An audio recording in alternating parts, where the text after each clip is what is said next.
Salve a tutti amici di Angolo Nerazzurro, bentornati sul canale. Vigilia di Inter Bodo Glimt, dopo il +10 in campionato, l'Inter è chiamata ad un'impresa in Champions, perché è vero che comunque l'avversario è di caratura tecnica inferiore, però rimontare un 3-1 è pur sempre un'impresa.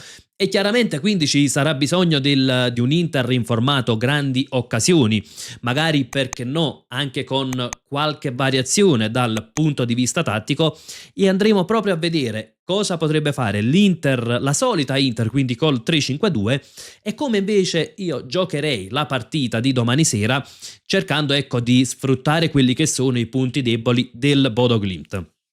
Andiamo così subito alla lavagna tattica e troviamo gli schieramenti tipo delle due squadre. L'Inter dovrebbe appunto scendere in campo col miglior 11, ad eccezione naturalmente dell'infortunato Lautaro Martinez, e probabilmente non saranno della partita né Çalhanoğlu né Dumfries. L'olandese potrebbe essere aggregato in panchina, ma insomma non è ancora assolutamente a disposizione. Per quanto riguarda Çalhanoğlu sarà ancora da valutare, è probabile però che Chivu possa optare di non rischiarlo, ecco, in un momento comunque delicato della stagione. E quindi un Inter che potrebbe schierarsi col 3-5-2, almeno è quello che probabilmente farà. Cosa ha sofferto il Bodo Glimt sia nella partita d'andata, sia, o meglio, ha dimostrato di poter soffrire. Poi l'Inter l'ha sfruttato poco, ma lo ha sofferto tanto anche per esempio contro l'Atletico Madrid, nonostante la vittoria. E sono due situazioni. Una è rappresentata dalle corsie esterne, quindi da queste zone di campo dove cosa avveniva? In fase di non possesso il terzino tende a stringere parecchio, lo abbiamo visto anche nella partita d'andata, e quindi lascia spazio su queste corsie esterne e poi soffre un po' la fisicità dell'attaccante avversario, quindi le palle alte. Anche il gol dell'Inter è arrivato in una situazione di cross, quindi palla alta, poi in quel caso sfruttata da Carlos Augusto, compie Esposito che l'ha ribadita in porta, ma la fisicità l'ha sofferta anche contro l'Atletico Madrid, e in quel caso era la fisicità di Sorloth. E allora a quel punto un'Inter schierata col 3-5-2 sarà chiamata probabilmente a spingere tanto sulle corsie esterne, quindi a fare un gran lavoro coi quinti, con le mezze ali, con i terzi di difesa. È un Inter però che naturalmente stesso lavoro dalla parte opposta. È un Inter però che chiaramente parte da una situazione di pesante svantaggio, perché 2 gol da recuperare non sono semplicissimi, e allora a quel punto io andrei a fare una variazione dal punto di vista tattico. E andiamo anche a vedere qual è la variazione che io farei rispetto al 3-5-2. Non è un qualcosa che va a stravolgere tutto. Innanzitutto metto il Bodo Glimt nell'atteggiamento che probabilmente troveremo più spesso, quindi fase di non possesso, 4-4-2, linee strette e baricentro medio-basso. A questo punto l'Inter cosa può fare per sfruttare l'ampiezza e le palle alte? Io opterei anche per un cambio di sistema di gioco che poi non va a stravolgere, per esempio un 4-3-3 asimmetrico con Di Marco che spinge di più rispetto a Bissek e Luis Enrique più avanzato. A Luis Enrique però va chiesto di dare ampiezza, quindi non di tagliare verso il centro del campo, verso la parte interna, ma rimanere largo.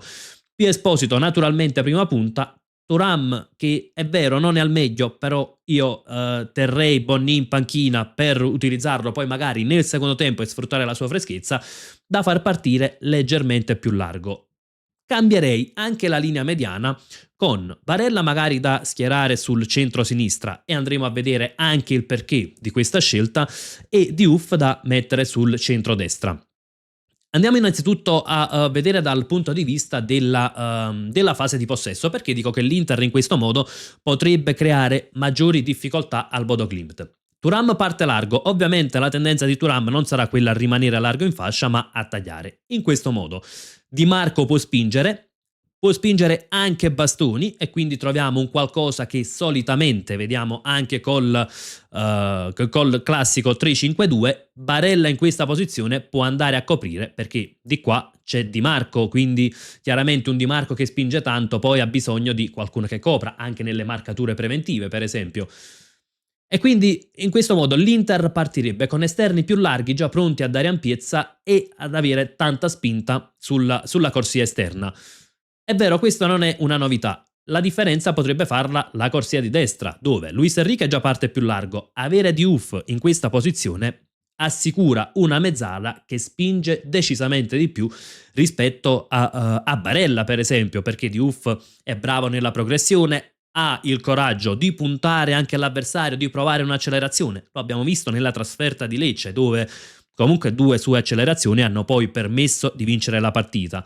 E quindi avremo la possibilità di Diouf che spinge, e naturalmente per caratteristiche lo farebbe più per linee interne, e Bissek anche può spingere in questa situazione con magari, perché no, un qualcosa che vedevamo spesso l'anno scorso, l'altro centrocampista che può dare equilibrio, e quindi in questo modo un Inter che avrebbe sovraccaricato molto le corsie esterne, ovviamente linea difensiva che sarebbe decisamente molto alta, avrebbe sovraccaricato molto le corsie esterne e quindi aver creato delle situazioni che il Bodo ha sofferto all'andata, perché il gol dell'Inter, lo ricordiamo come è arrivato, con Acerbi che si trovava praticamente in questa zona di campo, e quindi poi si trovavano Barella e Darmian, con Barella che è andato al cross e poi sul secondo palo hanno chiuso.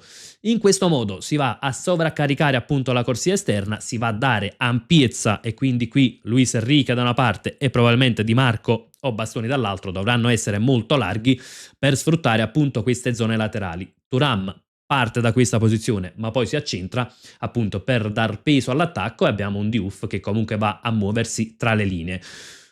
In questo modo abbiamo visto, ecco, riusciamo a sfruttare probabilmente meglio l'ampiezza, e poi a quel punto, dopo aver sfruttato l'ampiezza, si possono sfruttare i centimetri di Pia Esposito, perché naturalmente sovraccaricare le corsie esterne può portare ad avere maggiore spazio per trovare poi il cross.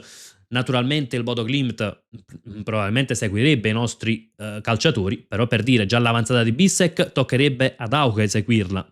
Insomma, un esterno d'attacco sarà sempre poco propenso a seguire l'avversario fino alla sua tre quarti, e un po', ecco, invece per esempio da quest'altro lato ci sarebbe magari Bastoni a spingere, potrebbe seguirlo Evien, ma ogni qualvolta portiamo un calciatore del Bodo fuori posizione, naturalmente si crea la possibilità che un altro dei centrocampisti potrebbe poi andare a sfruttare questi inserimenti. Quindi abbiamo visto come sfruttare l'ampiezza contro il Bodo e sfruttare poi i centimetri di Pio Esposito. Andiamo anche però alla fase di non possesso, e poi andiamo a vedere il perché dico più 4-3-3 e non 3-4-2-1, che sarebbe una variazione leggermente tra virgolette minore rispetto a cambiare in 4-3-3. Risistemiamo un attimo le pedine e andiamo appunto a vedere anche la fase di non possesso, come potrebbe funzionare con questo sistema di gioco. Premetto, è semplicemente una mia idea, non significa che è l'unico riconosciuto insomma per vincere la partita di domani sera.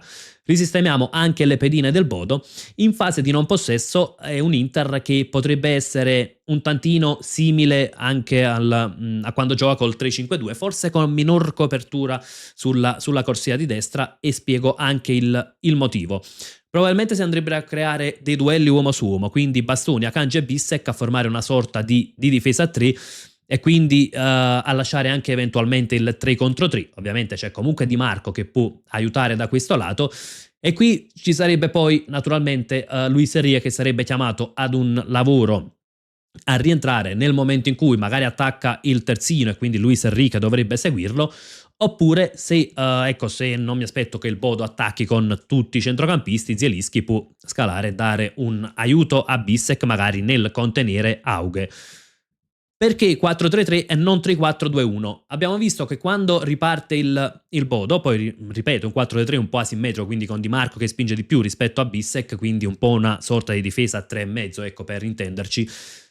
Quando riparte il Bodo, le mezze ali fanno un gran lavoro, sia ad andare tra le linee, sia anche ad andare a sovraccaricare magari la parte opposta, e quindi abbiamo visto qualche volta il Bodo anche all'andata magari trovarsi in questa condizione, magari anche col terzino che spinge. Mi aspetto comunque che spingerà meno il Bodo, anche perché deve difendere un vantaggio importante. Però in questo modo poi cosa succede? Che magari, ecco, avere delle mezze ali, avere una parità numerica nei sistemi di gioco a centrocampo permette di seguire le loro mezze ali e quindi magari soffrire meno queste situazioni che loro vanno a creare. Insomma, una partita un po' impostata sul duello uomo su uomo quasi a tutto campo, e in fase di non possesso ovviamente poi toccherebbe anche a Diouf fare un lavoro. È vero, la fase di non possesso non è il suo forte, ma dobbiamo recuperare 2 gol di svantaggio e quindi chiaramente c'è la necessità di sbilanciarci. Duello, come detto, uomo su uomo, un po' a tutto campo. Inter che potrebbe soffrire qualche ripartenza in questo modo, soprattutto sulla fascia destra, facendo partire Luis Enrique molto più alto. Però ovviamente è chiaro che qualcosa va concesso perché c'è una rimonta da fare, quindi c'è bisogno di sbilanciarsi.